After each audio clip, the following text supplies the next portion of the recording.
DMS-TV channel muso ni ce aw ni yatuma ayo bismillah ko kunnafoniya kɛnɛ u kan foli ani tanu ban kanubaga na lamɛnbagaw bɛɛ lajɛlen Mali kɔnɔ ani Mali kɔ kan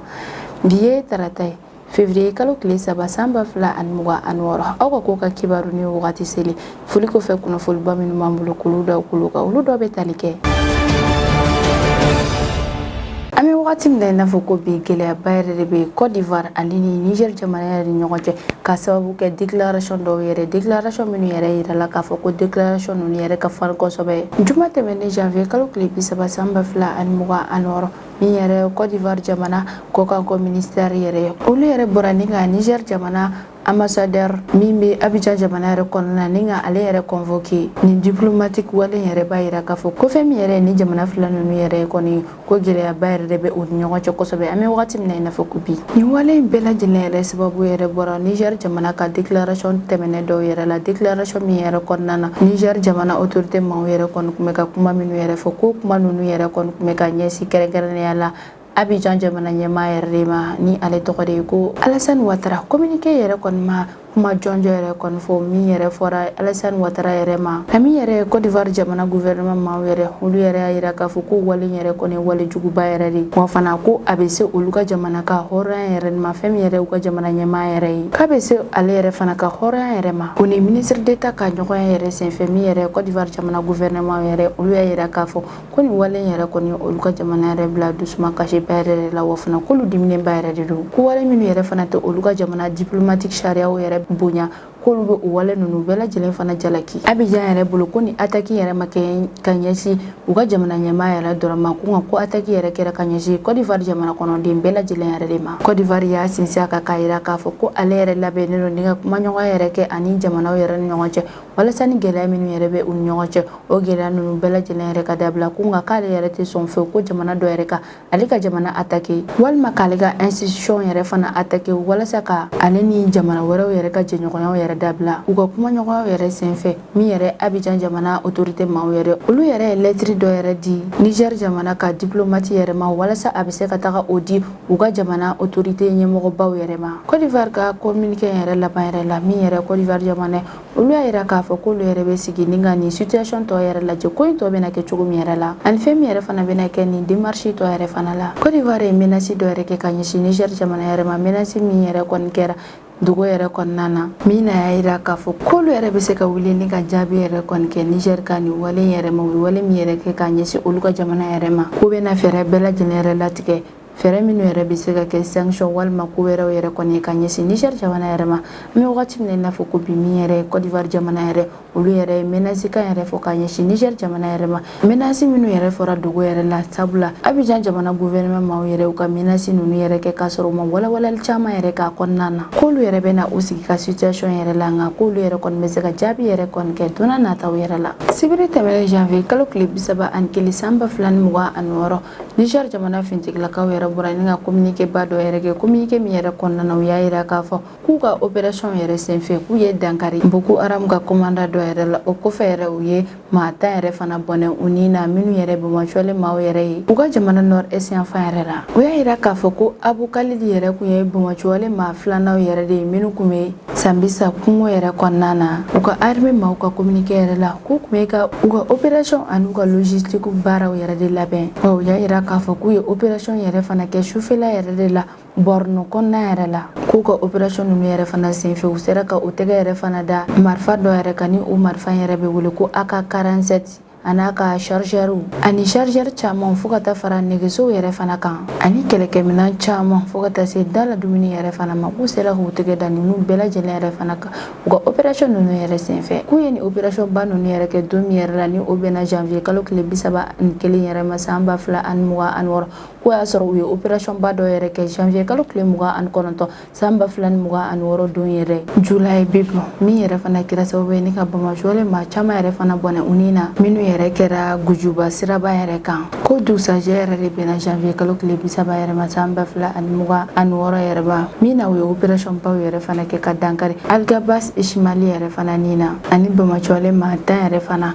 minnu yɛrɛ kɛra Nigeria Nord Est yan fan yɛrɛ la. Turki jamana kɔkanko ministère olu yɛrɛ ka sanga foli kɛ k'a ɲɛsin Congo RDC jamana yɛrɛ ma balawu jugumaba dɔ yɛrɛ kɔfɛ min kɛra Congo RDC jamana yɛrɛ kɔnɔna na wale min yɛrɛ kɛra sababu ye ni ka maa caman yɛrɛ de bɔnɛ u ni na. Ankara ni o ye Turki faba yɛrɛ olu y'a yira k'a fɔ k'olu yɛrɛ dusuma kasilenba yɛrɛ de don. An bɛ wagati min na i n'a fɔ ko bi ni wale in yɛrɛ la. An b'a ladɔnniya k'a fɔ ko araba tɛmɛnen janvier kalo tile 28 san 2026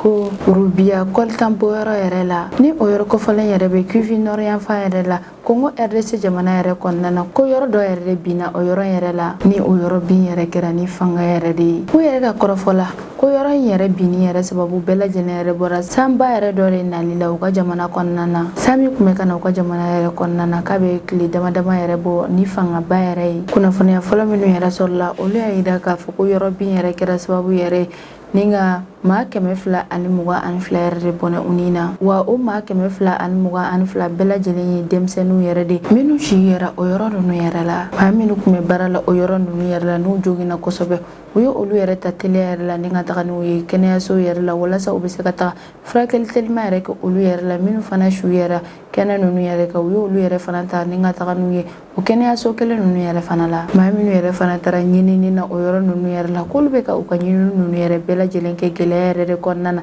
ka d'a kan zone ninnu yɛrɛ sɔrɔli ka gɛlɛn kosɛbɛ. Minnu yɛrɛ fana kun bɛ ka baara kɛ o dama ninnu yɛrɛ fana la k'u kun bɛ ka baara yɛrɛ kɛ lakanabaliya yɛrɛ de kɔnɔna na k'o bɛɛ lajɛlen yɛrɛ kɛra sababu yɛrɛ kɔni ye ni ka nin zone ninnu yɛrɛ sɔrɔli yɛrɛ gɛlɛya kosɛbɛ. Communiqué dɔ yɛrɛ kɔnɔna na min yɛrɛ carila kari tɛmɛnen février kalo tile fɔlɔ san 2026 communiqué min yɛrɛ kɔnɔna na Turki jamana kɔkanko ministère olu yɛrɛ bɛ u ka sangafoli yɛrɛ kɛ k'a ɲɛsin Congo RDC jamana autorité an'u ka jamana kɔnɔdenw bɛɛ lajɛlen yɛrɛ k'a yira k'a fɔ ko wale min kɛra u ka jamana yɛrɛ kɔnɔna ni maa caman yɛrɛ bɔlen na u ni na k'olu dusu kasira kosɛbɛ. U y'a yira k'a fɔ k'u b'u ka sangafoli yɛrɛ kɛ k'a ɲɛsin maa minnu ka denbaya yɛrɛ tora nin ko in yɛrɛ senfɛ ani Congo RDC jamana autorité maaw bɛɛ lajɛlen ma. Commune yɛrɛ fana joginna ko in yɛrɛ la k'u bɛ duwawu yɛrɛ de kɛ Ala ka nɔgɔya da olu yɛrɛ ye. A yirala k'a fɔ ko kuma caman yɛrɛ ko Congo RDC damadaw yɛrɛ la k'u ka damaw yɛrɛ fana bɛ to ka bin kuma caman ka sababu yɛrɛ kɛ lakanabaliya yɛrɛ sabula o yɔrɔ ninnu yɛrɛ tɛ kɔlɔsi kosɛbɛ. Wa fana ko juin kalo san 2025 wagati yɛrɛ fana la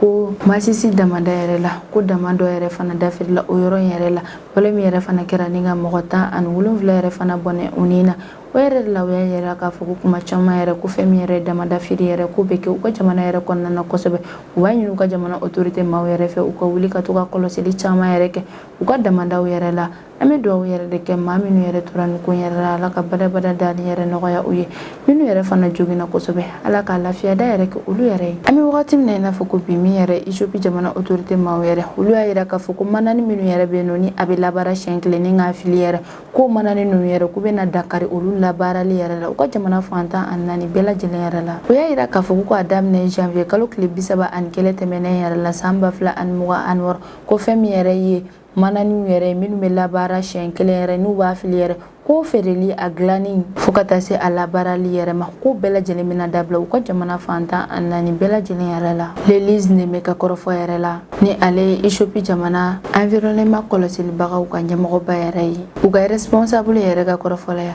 ko nin mana sugu ninnu mana minnu yɛrɛ bɛ labaara ni a bɛ fili siɲɛ kelen yɛrɛ ko a bɛ dankari adamadenw ka kɛnɛyako yɛrɛ la kosɛbɛ kɛrɛnkɛrɛnnenya la denmisɛnninw yɛrɛ wa fana ko a bɛ jamana yɛrɛ lanɔgɔ kosɛbɛ sabula ni maa minnu yɛrɛ tilala mana ninnu yɛrɛ la a labaarali yɛrɛ kɔfɛ ko bɛ mana ninnu yɛrɛ fili wale min yɛrɛ bɛ kɛ sababu yɛrɛ ni ka jamana yɛrɛ lanɔgɔ wa fana a bɛ na ni kɛnɛyabaliya yɛrɛ fana de jamana kɔnɔna na. Ko mana ninnu bɛ ka labaarali min yɛrɛ kɔni kɛ an bɛ wagati min na i n'a fɔ ko bi ko a bɛ se ka na ni kɔlɔlɔba yɛrɛ de ye don n'a nataw yɛrɛ la. U y'a yira k'a fɔ ko ni interdiction ninnu bɛɛ lajɛlen yɛrɛ bɔra u ka jamana sariya dɔw yɛrɛ la sariya minnu yɛrɛ bɛ tali kɛ nɔgɔw labaarali yɛrɛ kan minnu yɛrɛ taara kabini san 2025 juin kalo yɛrɛ la Ethiopie jamana kɔnɔna na. Ethiopie jamana autorité maaw ka kɔrɔfɔ yɛrɛ la ko sani olu yɛrɛ ka dankari manaw yɛrɛ labaarali n'a feereli la u ka jamana yɛrɛ kɔnɔna na ko y'a sɔrɔ olu ye campagne de sensibilisation yɛrɛ kɛ u ka jamana fantan ani naani bɛɛ lajɛlen yɛrɛ la walasa ka jamana kɔnɔdenw yɛrɛ la kunnafoniya mana ninnu yɛrɛ kɔlɔlɔw yɛrɛ kan mana minnu yɛrɛ bɛ labaara siɲɛ kelen ni k'a fili